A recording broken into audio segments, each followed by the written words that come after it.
minyalo tiye tijni. Naparo mana kaka Sharon ong'awo kapo nono ni tanga koro biro loko nikech sani koro minimum wage kaluwore kod chik mabiro sibido kora mana katayo chuk dar kembe mag chuk dar mag ji giwegi wacho ni minimum wage kanyo en siling 16,000 ne chuk dar.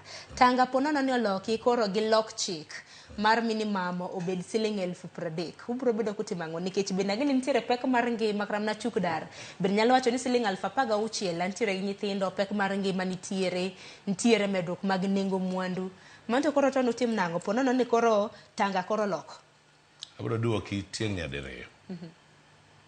Tieng' mokwongo abro nyisi ni itemo mana wacho gima ya wacho cha ni ji onego wuo, ji onego wach niya adier kata wan wayien onego meti to ere mikwongo imedo ok minyiewo go tijni ira emonego kwong medi eka kosemed minyiewe go ira eka an bende adhi amed chuk dar akona duoki tieng' nyadiriyo. Mar ariyo e chik mar Kenya kae Labor Institutions Act, Employment Act, mago chike mantie piny mabunge manoketo kata mana kama koro wabede ni radio Ramogi TV kama wantie ni Sharon ibende ina ka dwe korumo to nitie omenda moro miyudo kendo chik wacho nonego bolni more wiye higa ka higa bi paro ni ginyalo bolo ni ata malo 100 onge ja ohala kawuono manyalo medo osara gata malo 100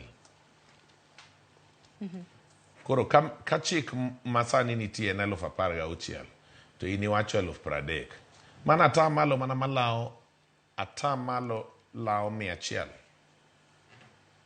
ma okane piny owacho wuon ywak ni gope negogi ne giyudo gope pod gichandore chulo giwuok kae nichi neno ka jatend piny owacho ni omanyo nyaka ne chuk dar gi tije oko ka ila moko mowuok e NYS ni kata ka giyudo tich oko michulo gi 100,000 to gidhi adhiya. Jatend piny ema nyicho wacho kamano William Ruto kae ne manyo wacho ni 100,000 ni ong'iyo negi mana oko nyiso ne pache e lonyne e ng'eyone oseng'e ni mano pod ok nyal timore ka. Adiera makende. To wabiro chopo kasa oromo. To benda wach ni Sharon. Ochopo kama koro ji nyaka wachre adier. Jal miluongo ni Fazul Mohammed ni. En nga. Kanye mwachope sani. Sani nyaka koro wawachre adier. Jal miluongo ni Fazul Mohammed ni. En nga. To ng'awa mane toke. To bedo bed ni ene chik. Kidonjo gi kiwuok. Ka piny ru to gi ka piny dhi nindo. Nekech wantiere e lwetwa gi oboke moro ma kanochopo higa 2016 migawo miluongo ni Commission on Administrative Justice manotel ne ndalo no gi moluor laktar Paul Otiende Amolo mabende en osiepna ne gindiko oboke ne ker ni Fazul ginwang'o ka jamibadhi matamre gi nono. Giyudo ka kalatese ne manen go mawacho ni nodhi otiegore e mbalarianje ka gi kacha. Mbalarianje go nokwedo kalatese gi. Ma Dr. Otiende Amolo kandalogo ne bet kaka ombudsman kihero. Nowacho ni jalni okonego bed machiegni gi tich mora mora mar jopiny. Wini ok nodhi e court monde no chung repodni. Repodni nitie ene public domain.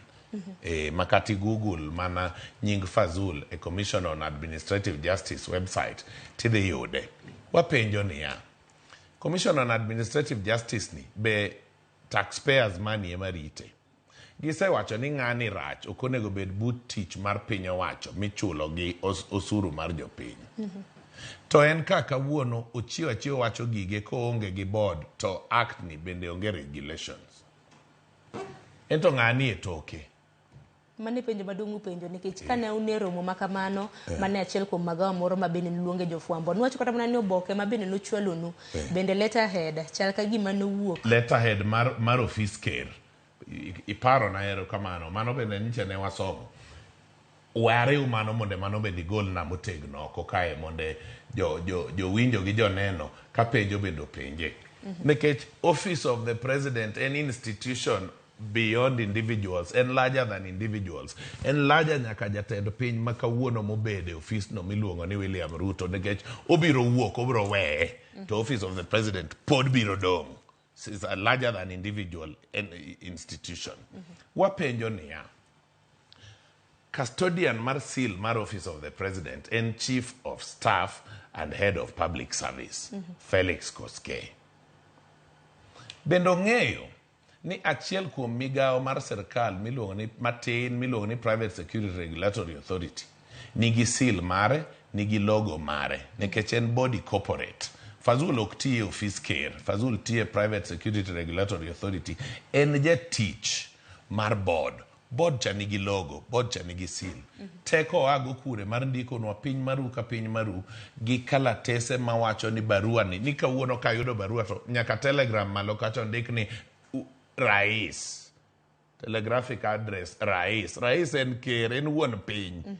Koro mane office mogik neno ka Minister Florence Bore nyowacho ni yawa chik tasecheko ane man gi teko mar wacho osara to osara en 15,16 mak mana oboke mawacho nuchule ni mondo nego chule 30,000 ni aneno ka en oboke mowuok e office ker koro mano ok dawuoye nyawadwa kindiki biro wuoye wan koro wapenjo ka nikech piny owacho tiyo gosuru mar jopiny usuch jopiny ni piny owacho ok nyal timogo kaka gihero nyaka gitigo mana ei chik kech pinywa ni ok en piny rabolo koro Fazul ng'amo miyi chik mar tiyo gi letterheads mag office of the president to head of public service and chief of staff my custodian mar seal mar the president and the president en symbol of national unity ng'awa momiyo jal ma Commission on Administrative Justice nosewacho ni okonego rere but tijno mar piny owacho. Mage mwapenjo. To minister wachako wapenjo ni to ka regulations ema onge.